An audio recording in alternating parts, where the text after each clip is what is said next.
Hello and welcome. The topic of our today's discussion is event-driven architecture. So, what is an event-driven architecture? To understand this, we first have to understand what is an event.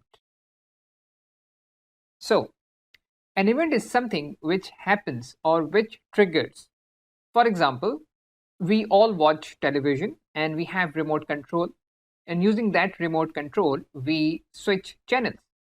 So when you press the button on the remote control, that fires an event and that generates an activity, and then the channel changes.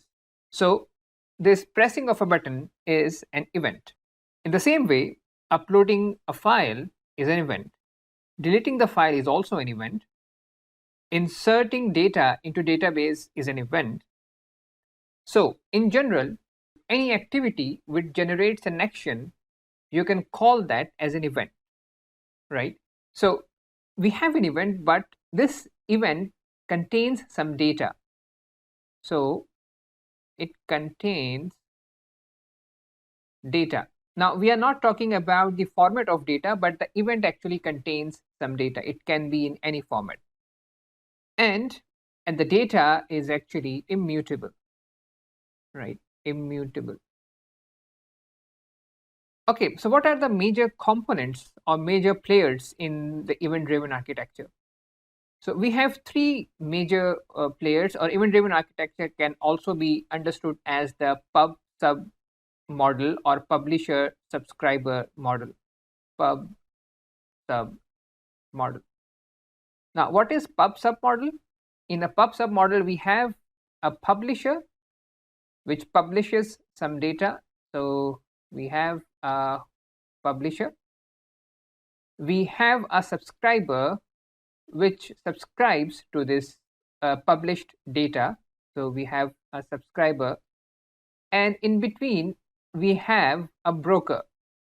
A broker is the one who manages this transaction, and it manages some other aspects also, which we will discuss. So publisher publishes some data, it arrives at the broker level. So these are different events published by the publisher, and the subscriber then receives those events. This is a very basic model of a event-driven architecture. Now let's discuss what are the benefits and drawbacks of this event-driven architecture. If you look at a system where there is no event-driven architecture, so for example, we have a service 1 and service 2, they communicate with each other and they are performing some tasks. So in this model, these two services are tightly coupled, right? And for some reason, if the service 1 goes down, then if the service 2 goes down, then service 1 will not be able to contact the service and the whole system will break. As you can see, there is a tight coupling in this model, and this can break the system. So event-driven architecture actually removes this problem, and so what we do in event-driven architecture, we have a broker in between.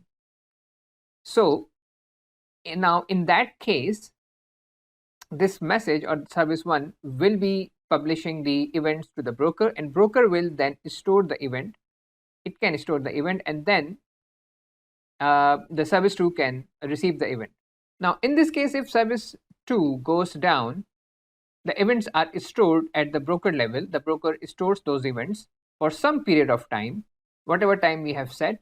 It will store those messages, those events, and then can forward. Now in this way, we have made this system decoupled, and this system is also scalable, right? It's scalable. So how we can make this scalable? So if, for example, if we have service 3, and this service 3 can also subscribe to this broker and receive the events.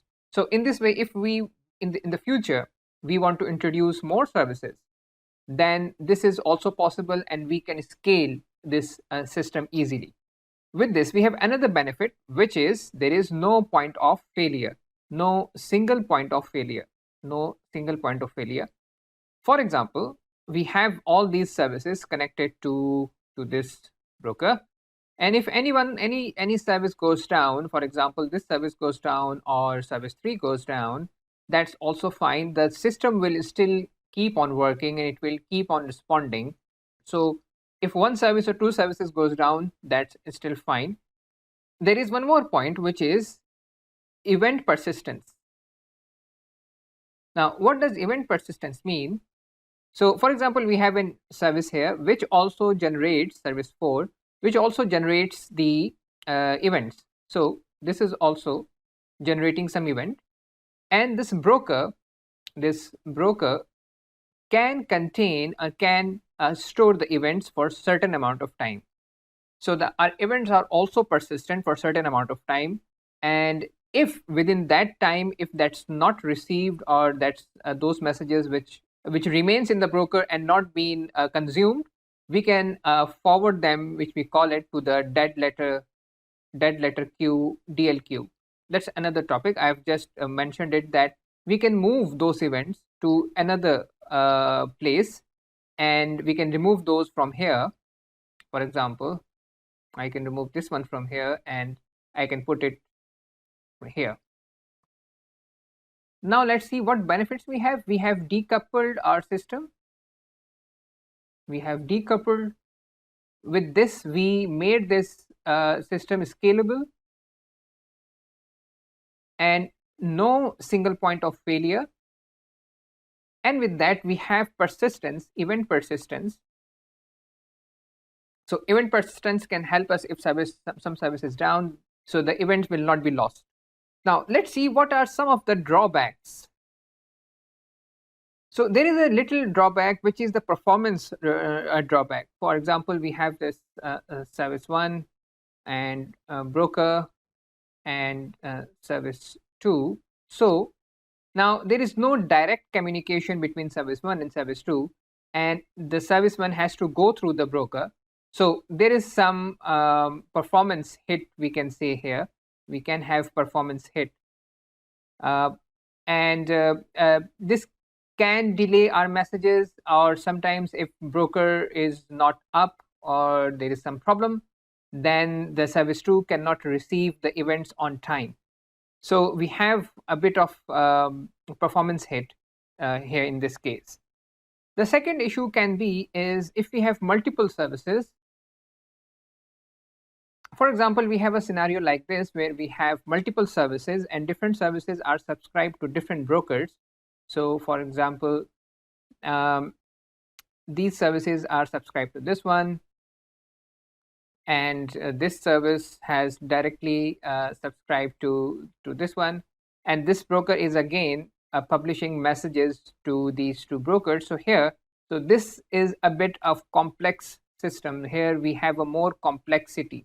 So this system can be hard to manage, right? It will be hard to manage, and we have to take care of different brokers and different services. So this is another drawback we can say we have. Now the main question is when to use event-driven architecture. So we can use event-driven architecture when scalability is more important than performance. So scalability factor is important designing the event-driven architecture, and where we need data replication, right? We need data replication when data replication is important, and when parallel processing is also important. Now, what does it mean by the parallel processing? Now, let me show you an example. We have a publisher, and we have a broker, and we have different services subscribed. The requirement is we have to send this information in a parallel fashion, parallelly to all these services. Now, in this case, the event-driven architecture is a good example, and we can take help from the event-driven architecture.